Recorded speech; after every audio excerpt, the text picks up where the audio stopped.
بسم اللہ الرحمن الرحیم۔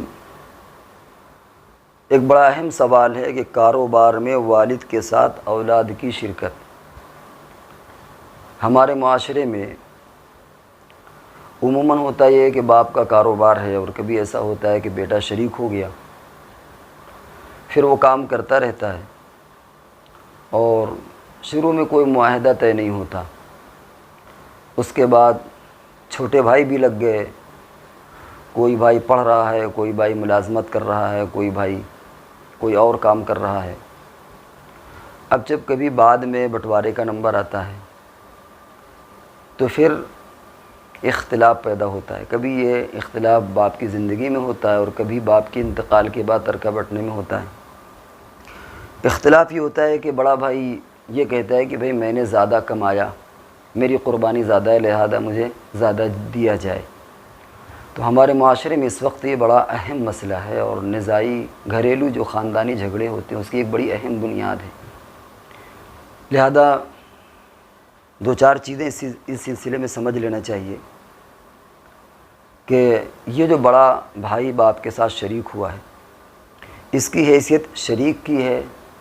اجیر یعنی ملازم کی ہے، یا معاون اور مددگار کی ہے۔ تین حیثیتیں ہو سکتی ہیں۔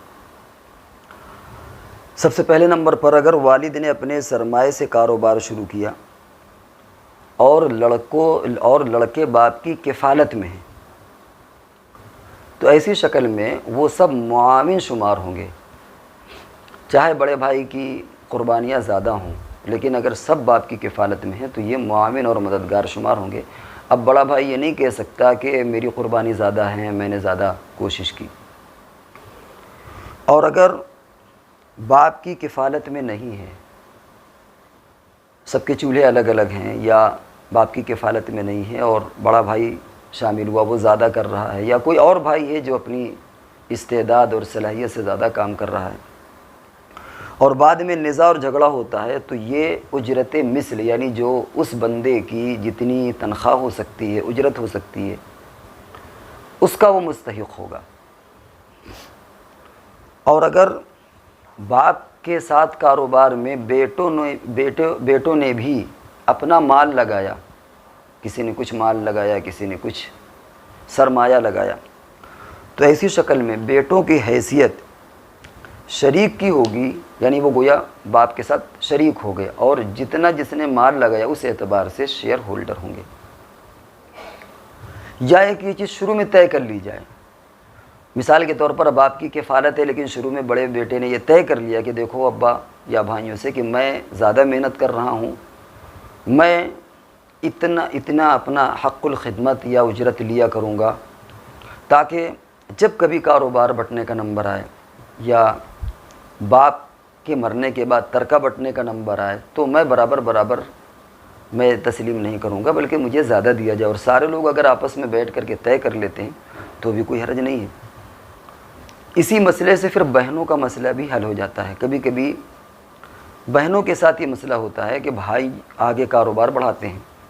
اور باپ کا جب انتقال ہوتا ہے تو کاروبار کہیں سے کہیں پہنچ چکا ہوتا ہے اور بہنیں کہتی ہیں کہ ہم کو بھی اس میں برابر کا دیا جائے۔ برابر سے مراد یہ کہ جو ان کا بہنوں کا حق ہوتا ہے۔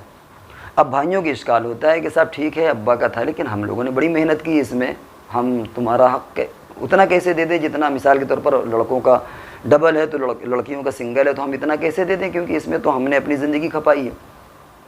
تو یہ تمام جھگڑے جو ہیں ان کے صفائی اور ستھرائی کا حل کا طریقہ یہی ہے